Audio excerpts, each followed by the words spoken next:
Мен хатуға түсе алмадым. Мен бұл адамдармен 4 жыл оқи аламын ба? Әуезовтің артына барып, Евразияда қыста туфлимен жүрген кездер 2-3 ай өтті. Мен сол кезде оқудан шығам. Мен тіпті бұл жақтан өзіме орта таба алмаймын деп те ойладым.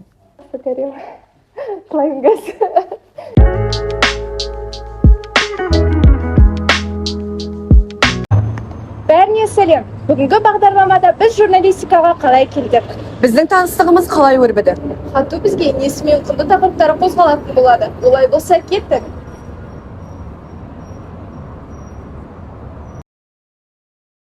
Журналистика бұл мен үшін бала кездегі арманым. Мектеп табалдырығын аттағаннан бастап, менің қатарластарым өздеріне мамандық таңдаған болатын. Солардан қалыспайын деп, мен де өзіме мамандық таңдадым, және де менің таңдауым журналистика мамандығына түсті.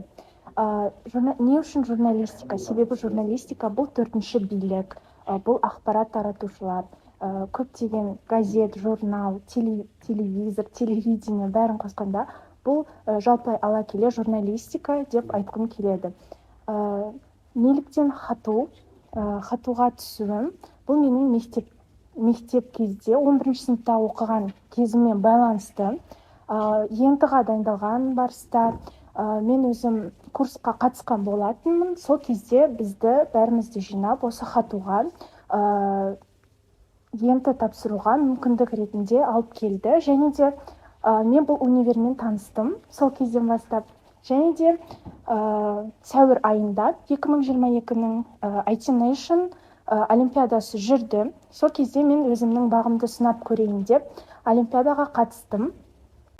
Мен хатуға түсе алмадым деген ой менде қалыптасты. Қалыптасқанда сондай ой жүре бастады. Себебі 10 тамыз күні грант егерлерінің тізімі шыққанда мен өзімнің атымды таба алмадым.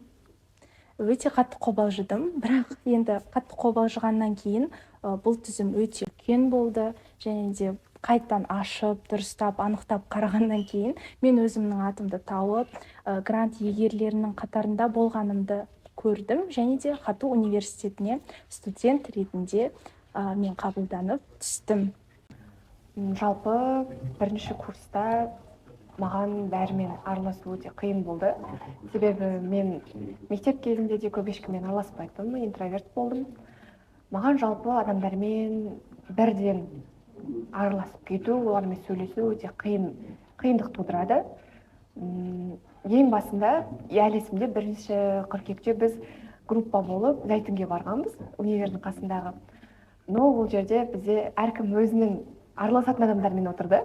Ал мен ешкіммен таныс емес болғаннан кейін, шығармашылық емтиханда да мен ешкіммен араласпадым, сондықтан мен өзімнің компаниямды, тобымды таба алмадым. Жалғыз отырдым и ойлап қалдым.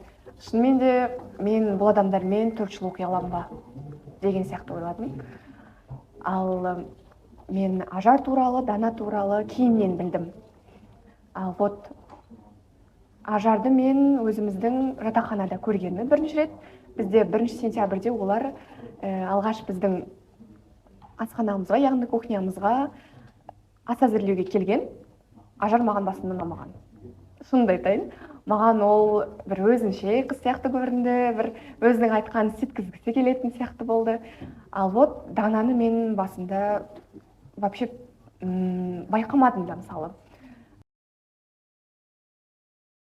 Шынымен де группаның ішінде осылай біз 3 қыз дос болып алдық. Бір жағынан қарасақ, ұрысқан кезімізде бірімізді 3 басты айдаһар сияқты сезініп кетеміз. Алайда сессия, практика тапсырмаларын орындаған кезде текстке ұқсап кетеміз. Енді бен істей алмаймыз, себебі онда қыздар көбірек. Негізінен Хату бізге несімен құнды? Мен үшін Хату осы жақын достарымды тапқаныммен құнды да. Себебі мен кез келген жерде өзімнің зона комфортымды жасай аламын. Алайда егер де сол жерде менің зона комфортымды кеңейтуге ықпалдасатын адамдар болатын болса, Нұрсіне Нұр ғой негізінен. Мен өзімнің екі құрбымды өте қатты жақсы көремін, өте қатты бағалаймын. Біздің достығымызды негізінен отқа салса жанбайтын, суға салса батпайтын достық деп айтсақ болады. Себебі көптеген қиыншылықтарда да бірге болдық. осы бір жыл ішінде хату бізге көп нәрсе, көп практика бергенімен қатар өте көп уақытымызды енді алып жатыр. Түн ұйқымызды 4 бөліп, сол практиканың тапсырмасын орындаумен ары бері сандалып, түрлі каналдарға барып, олармен сөйлесудің де өзі, түсірілімге келісудің де өзі, әуезовтің артына барып, Евразияда қыста туфлимен жүрген кездер, ондай кездер өте көп болды. Және де бұның өзі осы біздің журналистикаға апарар жолдағы ең үлкен тәжірибеміздің бастамасы ғана болып табылады. Хатуда тек қана достар ғана емес, біз өте жақсы мамандармен де таныстық. Бір семестр ғана келіп, және де одан кейін бізге ешқандай информация бере алмаған немесе түсіндіре алмаған мұғалім жоқ. Бір жағынан қарап тұрсақ, IT бізді таныстырып қана қоймай, табыстырып тұр ғой. Және де біз барлығымыз 3 қыз, мысалы 3 түрлі қаладанбыз да. Дана Алматыдан, Бану Ақтөбеден, мен тіпті Семейден, Шығыс Қазақстан.